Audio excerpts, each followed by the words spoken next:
നമസ്കാരം. സ്പോക്കൺ ഇംഗ്ലീഷിൻ്റെ പുതിയൊരു അധ്യായത്തിലേക്ക് എല്ലാവർക്കും സ്വാഗതം. ഇന്ന് നമ്മോടൊപ്പം ഉള്ളത് മാസ്റ്റർ ആദിഷാണ്. നമസ്തേ. സാറിനോട് നമുക്ക് കുറച്ച് കാര്യങ്ങൾ ചോദിച്ചറിയാം. വേറൊന്നുമല്ല, നമ്മൾ ഡെയിലി നമ്മൾ യൂസ് ചെയ്യുന്ന കുറച്ച് കാര്യങ്ങളാണ്, വാട്സപ്പിൽ ചാറ്റ് ചെയ്യുമ്പോൾ യൂസ് ചെയ്യുന്ന കുറച്ച് കാര്യങ്ങളാണ് സാറിനോട് നമുക്ക് ചോദിക്കുന്നത്. സാർ, ഞാൻ ചോദിച്ചോട്ടെ? ഒന്നാമത്തെ ഞാൻ ചോദിക്കുന്നത്, സാറിനോട് ഞാൻ ചോദിക്കുകയാണ്, എന്തൊക്കെയുണ്ട് വിശേഷങ്ങൾ എന്ന് എങ്ങനെ നമ്മൾ മറ്റുള്ള ഒരാളോട് ഇംഗ്ലീഷിൽ ചോദിക്കും? എന്തൊക്കെയുണ്ട് വിശേഷങ്ങൾ എന്നുള്ളതിന് ഇംഗ്ലീഷിൽ കോമൺ ആയിട്ട് എല്ലാവരും ചോദിക്കുന്ന ഒരു കാര്യമാണ് ഹൗ ആർ യു എന്നുള്ളത്. ഇതറിയാത്ത പലരും ഉണ്ട്. ഇപ്പോൾ പല ആളുകളും വാട്സപ്പിലൊക്കെ ചാറ്റ് ചെയ്യുന്ന സമയത്ത് മംഗ്ലീഷ് ചാറ്റ് ചെയ്യുന്നു. ചെറിയ ചെറിയ സിമ്പിളായിട്ട് നമ്മൾ സംസാരിക്കേണ്ട കാര്യങ്ങൾ പോലും അറിയാത്ത ഒരുപാട് പേരുണ്ട്. അവർക്ക് വേണ്ടിയിട്ടാണ് നമ്മൾ ഇന്ന് എസ്പെഷ്യലി ഈ ഒരു വീഡിയോ ക്രിയേറ്റ് ചെയ്യുന്നത്. അപ്പോൾ എന്തൊക്കെയുണ്ട് വിശേഷങ്ങൾ എന്ന് നിങ്ങൾക്ക് ചോദിക്കണമെങ്കിൽ ജസ്റ്റ് ഹൗ ആർ യു എന്ന് ചോദിച്ചാൽ മതി. ഓക്കെ. രണ്ടാമത് ഞാൻ ചോദിക്കട്ടെ സാറിനോട്, ഇന്ന് എന്താണ് പരിപാടി എന്ന് എങ്ങനെ ഇംഗ്ലീഷിൽ ചോദിക്കും? എന്താണ് ഇന്ന് പരിപാടി എന്ന് ഇംഗ്ലീഷിൽ ചോദിക്കാൻ വളരെ സിമ്പിളാണ്. What is your plan today? അങ്ങനെ ചോദിക്കാം. What's your plan today? പിന്നെ എല്ലാവർക്കും അറിയുന്ന ഒരു കാര്യം തന്നെ ഞാൻ ചോദിക്കുന്നത്, എളുപ്പമായിരിക്കും, എന്നാലും കുറേ പേർക്കൊക്കെ ഡൗട്ട് ഉണ്ടാവും. വീട്ടിൽ ആരൊക്കെയോ ഉണ്ട് എന്ന് എങ്ങനെ നമ്മൾ ഇംഗ്ലീഷിൽ ചോദിക്കും? ഓക്കെ. ഈ വീട്ടിൽ ആരൊക്കെയുണ്ട് എന്ന് രണ്ട് സാഹചര്യങ്ങളിലാണ് നമ്മൾ ചോദിക്കുക. ഒന്ന്, ആദ്യമായിട്ട് പരിചയപ്പെടുന്ന സമയത്ത് വീട്ടിൽ ആരൊക്കെയുണ്ടെന്ന് അറിയാനുള്ള ആ ഒരു ക്യൂരിയോസിറ്റി കൊണ്ടാണ് നമ്മൾ ചോദിക്കുന്നതെങ്കിൽ who all are there in your family എന്നാണ് ചോദിക്കുക. Who all are there in your family.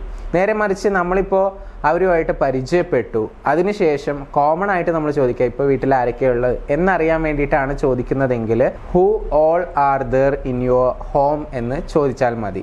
അവിടെ ഫാമിലി എന്നുള്ളതിന് പകരം ഹോം എന്നുള്ളത് ചോദിക്കുക. അപ്പോൾ വീട്ടിൽ ആരൊക്കെയുണ്ട് എന്നുള്ള ആ ഒരു മീനിങ് നമുക്ക് കിട്ടും. അങ്ങനെയാണ് ചോദിക്കുക. ഓക്കെ. അടുത്തതും സിമ്പിളാണ്. ഇന്നെന്താ സ്പെഷ്യൽ? അതിപ്പോൾ ബ്രേക്ക്ഫാസ്റ്റിനാവാം, ലഞ്ചിനാവാം, അല്ലെങ്കിൽ ഡിന്നറിനാവാം. എന്താണ് സ്പെഷ്യൽ എന്ന് എങ്ങനെ ചോദിക്കും ഇംഗ്ലീഷിൽ?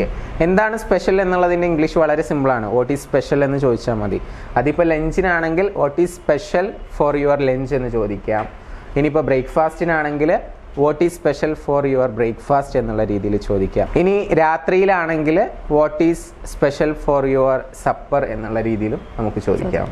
സാറിനോട് ഞാൻ ചോദിക്കുകയാണ്, എനിക്കൊരു ഡൗട്ടാണ്. സാറിനോട് എനിക്ക് ചോദിക്കണം, ബ്രേക്ക്ഫാസ്റ്റ് കഴിച്ചോ എന്ന്. ഞാൻ എങ്ങനെ സാറിനോട് അത് ഇംഗ്ലീഷിൽ ചോദിക്കുക? സാറിന് എനിക്ക് പറഞ്ഞു തരുമോ? ഓക്കെ, പറഞ്ഞുതരാം. ഈ ബ്രേക്ക്ഫാസ്റ്റ് കഴിച്ചോ എന്ന് നമുക്ക് വളരെ സിമ്പിളായിട്ട് ചോദിക്കുകയാണെങ്കിൽ നമുക്ക് ഹാഡ് യുവർ ബ്രേക്ക്ഫാസ്റ്റ് എന്ന് ചോദിച്ചാൽ മതി. Had your breakfast. ഇനി ഇത് പല സമയങ്ങളിൽ നമ്മൾ ചോദിക്കും. മേ ബി ചിലപ്പോൾ ബ്രേക്ക്ഫാസ്റ്റിൻ്റെ ഒരു ടൈമിലായിരിക്കാം, അതല്ലെങ്കിൽ ഉച്ചയ്ക്ക് മുൻപായിട്ടാണ് നമ്മൾ ചോദിക്കുന്നതെങ്കിൽ ഹാഡ് യുവർ ബ്രേക്ക്ഫാസ്റ്റ് എന്നുള്ള രീതിയിൽ ചോദിച്ചാൽ മതി. ഓക്കെ. ഇനി നമ്മൾ ഉച്ചയ്ക്ക് ശേഷം ഈവനിങ്ങിലോ അല്ലെങ്കിൽ നൈറ്റിലോ ആണ് ചോദിക്കുന്നത്, ഇന്ന് മോർണിംഗിൽ ബ്രേക്ക്ഫാസ്റ്റ് കഴിച്ചോ എന്നുള്ള രീതിയിൽ. അപ്പോൾ നമ്മൾ ചോദിക്കേണ്ടത് did you have your breakfast എന്നുള്ളതാണ്. Did you have your breakfast. മോർണിംഗിലാണെങ്കിൽ ഞാൻ പറഞ്ഞ ആ ബ്രേക്ക്ഫാസ്റ്റിൻ്റെ ഒരു ടൈം പീരീഡിലാണെങ്കിൽ ഹാഡ് യുവർ ബ്രേക്ക്ഫാസ്റ്റ് എന്ന് സിമ്പിളായിട്ട് ചോദിക്കാം. അതിൻ്റെ ഒരു പൂർണ്ണമായിട്ടുള്ള രൂപം എന്ന് പറയുന്നത് have you had your breakfast എന്നുള്ളതാണ്. Okay.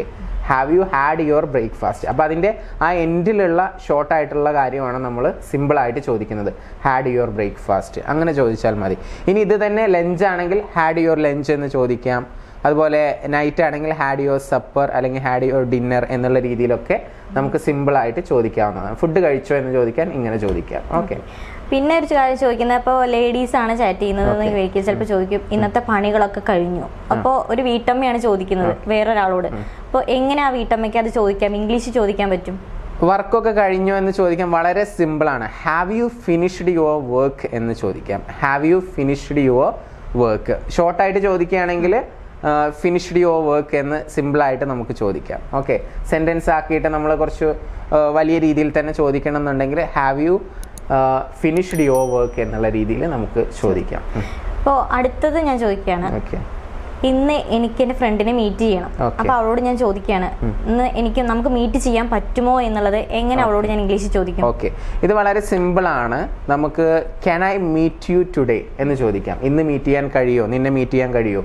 Can I meet you today. അടുത്ത ചോദ്യം എന്താ അറിയോ, ഇന്ന് എനിക്ക് നിനക്ക് വല്ല ജോബും കിട്ടിയോ, ജോബ് വല്ലതും ശരിയായോ എന്ന് എങ്ങനെ നമ്മൾ ഇംഗ്ലീഷിൽ ചോദിക്കും? ഓക്കെ. ഇത് വളരെ സിമ്പിളാണ്. കോമൺ ആയിട്ട് പല ആളുകളും ജോബ് അന്വേഷിക്കുന്ന ആളുകളുണ്ടായിരിക്കാം. അപ്പോൾ നമ്മൾ അവർക്ക് ജോലി വല്ലതും കിട്ടിയോ എന്ന് ചോദിക്കണം എന്നുണ്ടെങ്കിൽ have you got any job എന്ന് ചോദിക്കാം. നമുക്ക് അവർ ആൻസർ തരും. കിട്ടിയിട്ടുണ്ടെങ്കിൽ I have got the job എന്നുള്ള രീതിയിൽ നമുക്ക് ആൻസർ കിട്ടും. അപ്പോൾ നമ്മൾ അതിൻ്റെ ചോദ്യം ചോദിക്കുന്നത് ഇങ്ങനെയാണ്, have you got any job, have you got any job. ഷോർട്ടായിട്ട് ചോദിക്കണം എന്നുണ്ടെങ്കിൽ ഗോട്ട് എനി ജോബ് എന്നുള്ള രീതിയിൽ നമുക്ക് ചോദിക്കാം. ഓക്കെ, വേറൊന്ന് സിമ്പിൾ തന്നെയാണ്. നിനക്കെന്നെ സഹായിക്കാൻ പറ്റുമോ എന്നുള്ളത് നമ്മൾ എങ്ങനെ ഇംഗ്ലീഷിൽ ചോദിക്കും? നിനക്കെന്നെ സഹായിക്കാൻ പറ്റുമോ എന്ന് വളരെ ഷോർട്ടായിട്ട് ചോദിക്കുകയാണെങ്കിൽ could you please help me എന്ന് ചോദിക്കാം. Could you please help me. Okay, അടുത്തൊരു ക്വസ്റ്റ്യൻ, എനിക്ക് കുറച്ച് പൈസ കടം തരുമോ എന്നുള്ളത് നമ്മൾ എങ്ങനെ ഇംഗ്ലീഷിൽ ചോദിക്കും സാർ? ഓക്കെ, എനിക്ക് കുറച്ചു ക്യാഷ് കടം തരുമോ എന്ന് നമുക്ക് ചോദിക്കണം എന്നുണ്ടെങ്കിൽ നമുക്കിവിടെ will you lend me some money അല്ലെങ്കിൽ will you lend me some cash എന്നുള്ള രീതിയിൽ നമുക്ക് ചോദിക്കാം. അതിപ്പോൾ നമ്മൾ ഒരു കുറച്ച് ക്യാഷ് നമ്മൾ ചോദിക്കുകയാണ്, എമൗണ്ട് പറഞ്ഞുകൊണ്ട് തന്നെ ചോദിക്കുകയാണെങ്കിൽ നമുക്ക് ഇപ്പോൾ ഒരു 2000 രൂപയാണ് നമ്മൾ ഒരാളെടുത്തു നിന്ന് കടം മേടിക്കാൻ ഉദ്ദേശിക്കുന്നത്. അപ്പോൾ അത് ചോദിക്കുകയാണെങ്കിൽ നമുക്ക് will you lend me 2000 rupees എന്നുള്ള രീതിയിൽ ചോദിക്കാം. Will you lend me 2000 rupees. ഇനിയിപ്പോൾ കോമൺ ഫ്രണ്ട്സ് ഒക്കെ ആണെങ്കിൽ ലെൻഡ് എന്നുള്ള വേർഡൊന്നും അവിടെ യൂസ് ചെയ്യേണ്ട ആവശ്യമില്ല. അവിടെ നമ്മൾ could you please give me 2000 rupees അല്ലെങ്കിൽ will you give me 2000 rupees എന്നുള്ള രീതിയിൽ നമുക്ക് ചോദിക്കാം. അല്ലെങ്കിൽ നമുക്ക് ക്യാൻ യു ഗിവ് മീ എന്നുള്ള രീതിയിലും നമുക്ക് ചോദിക്കാവുന്നതാണ്. ഓക്കെ, ഇനിയിപ്പോൾ എല്ലാവർക്കും അറിയുന്ന ഒരു ക്വസ്റ്റ്യൻ തന്നെയാണ്. ഇതിപ്പോൾ ചെറിയൊരു അതാണ്. ഇനി കുട്ടികൾ ആരെങ്കിലും കാണുകയാണെങ്കിൽ അവർക്ക് വേണ്ടി ഉപകാരപ്പെടുമെന്ന് ചോദിക്കുന്നത്, നീ എവിടെയാണെന്ന് എങ്ങനെ ചോദിക്കും? ഓക്കെ, നമ്മൾ കോമൺ ആയിട്ട് ഇപ്പോൾ വാട്സപ്പിലൊക്കെ ആണെങ്കിലും അല്ലെങ്കിൽ കോളിലാണെങ്കിലും ഒക്കെ നമ്മൾ ചോദിക്കുന്നത് നീ എവിടെയാ, ഫോൺ വിളിച്ച് ആദ്യം ചോദിക്കുന്ന ഒരു കാര്യമാണ്. വളരെ സിമ്പിളാണ്. വേർ ആർ യു, നീ എവിടെയാണെന്നുള്ളതാണ് അതിൻ്റെ അർത്ഥം. Where are you. ഓക്കെ, ഞാനിപ്പോൾ വിളിച്ചോട്ടെ, നീ ഫ്രീ ആണോ എന്ന് എങ്ങനെ ചോദിക്കും? നീ ഫ്രീ ആണോ എന്ന് ചോദിക്കുക എന്ന് പറയുന്നത് വളരെ സിമ്പിളാണ്. ആർ യു ഫ്രീ നൗ എന്ന് ചോദിച്ചാൽ മതി. Are you free now. വേറെ എന്താ ഒന്നുകൂടി ചോദിച്ചല്ലോ? ഞാൻ വിളിച്ചോട്ടെ എന്നാണെങ്കിൽ can I call you, can I call you എന്ന് ചോദിക്കാം. ഇനിയിപ്പോൾ കോമൺ ആയിട്ട് കുറച്ച് നേരത്തെ ഞാൻ ചോദിച്ചതുപോലെ തന്നെ ലേഡീസ് ആണ് ചാറ്റ് ചെയ്യുന്നതെങ്കിൽ നമ്മൾ ചോദിക്കുമല്ലോ, നിനക്ക് കല്യാണം വല്ലതും ശരിയായോ എന്ന് നമ്മൾ എങ്ങനെ ആ കുട്ടിയോട് ഇംഗ്ലീഷിൽ ചോദിക്കും? ഓക്കെ, ഒരു കുട്ടിയോട് നമ്മൾ കല്യാണം ശരിയായോ എന്ന് ചോദിക്കണം എന്നുണ്ടെങ്കിൽ വളരെ സിമ്പിളാണ്. ഈസ് യുവർ മാരേജ് ഫിക്സ്ഡ് എന്ന് ചോദിച്ചാൽ മതി. Okay, is your marriage fixed. അപ്പോൾ വേറൊരു ക്വസ്റ്റ്യൻ, അതും ഒരു ഡൗട്ടാണ് എനിക്ക്. അസുഖമായിട്ട് കിടക്കുന്ന ഒരാളാണ്, അപ്പോൾ നിന്റെ രോഗം എങ്ങനെയുണ്ട് എന്ന് എങ്ങനെ ചോദിക്കും അയാളോട്? ഇത് നമുക്ക് പല രൂപത്തിൽ ചോദിക്കാം. ചെറിയൊരു ഉദാഹരണം പറയാം. ഹൗ ഈസ് യുവർ സിക്ക് നൗ എന്ന് ചോദിക്കാം. ഇപ്പോൾ നിന്റെ അസുഖം എങ്ങനെയുണ്ട്. അതുപോലെ തന്നെ നമുക്ക് how is your health now എന്നുള്ള രീതിയിൽ ചോദിക്കാം. നിന്റെ ആരോഗ്യം ഇപ്പോൾ എങ്ങനെയുണ്ട്. ഇങ്ങനെയൊക്കെ നമുക്ക് ചോദിക്കാം. അല്ലെങ്കിൽ സിമ്പിളായിട്ട് ആർ യു ഓക്കെ നൗ എന്നുള്ള രീതിയിൽ ചോദിക്കാം.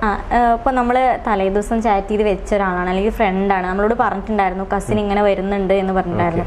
അപ്പോൾ നമ്മൾ പിറ്റേ ദിവസം ചാറ്റ് ചെയ്യുമ്പോൾ അവരോട് ചോദിക്കുകയാണ്, നിന്റെ കസിൻ ഇന്ന് വരുന്നുണ്ടോ അല്ലെങ്കിൽ വരുമോ എന്നെങ്ങനെ നമ്മൾ അവരോട് ചോദിക്കും? നിന്റെ കസിൻ ഇന്ന് വരുന്നുണ്ടോ എന്ന് ചോദിക്കണം എന്നുണ്ടെങ്കിൽ നമുക്ക് വളരെ സിമ്പിളായിട്ട് ചോദിക്കാം, will your cousin come today. Okay, will എന്നുള്ള ആ ഒരു ഫോർമാറ്റാണ് നമ്മൾ യൂസ് ചെയ്യുക. Will your cousin come today എന്നുള്ള രീതിയിൽ നമുക്ക് സിമ്പിളായിട്ട് ചോദിക്കാവുന്നതാണ്. ഇനി അവിടെ കസിൻ അല്ല വേറെ ആരെങ്കിലും ആണെങ്കിൽ അവിടെ നമുക്ക് മാറ്റി കൊടുക്കാം. നിന്റെ ഹസ്ബൻഡ് ഇന്ന് വരുന്നുണ്ടോ എന്നുള്ള രീതിയിലാണെങ്കിൽ will your husband come today എന്ന് ചോദിക്കാം. നിന്റെ ഫ്രണ്ട് ഇന്ന് വരുന്നുണ്ടോ എന്നുള്ള രീതിയിലാണെങ്കിൽ will your friend come today എന്നുള്ള രീതിയിൽ ചോദിക്കാം. അത് ജസ്റ്റ് ചേഞ്ച് ചെയ്ത് കൊടുത്താൽ മതി വില്ലിന് ശേഷം. ഓക്കെ, ഇന്ന് നമ്മൾ സാറിനോട് ചോദിച്ചത് കോമൺ ആയിട്ടുള്ള കുറേ ചാറ്റിംഗ് കാര്യങ്ങളാണ് ചോദിച്ചത്. എല്ലാവർക്കും അത് യൂസ്ഫുൾ ആയെന്ന് വിചാരിക്കുന്നു. സാറിൻ്റെ പുതിയൊരു അധ്യായവുമായിട്ട് നമുക്ക് വീണ്ടും കാണാം. എല്ലാവർക്കും താങ്ക് യു. നമസ്തേ.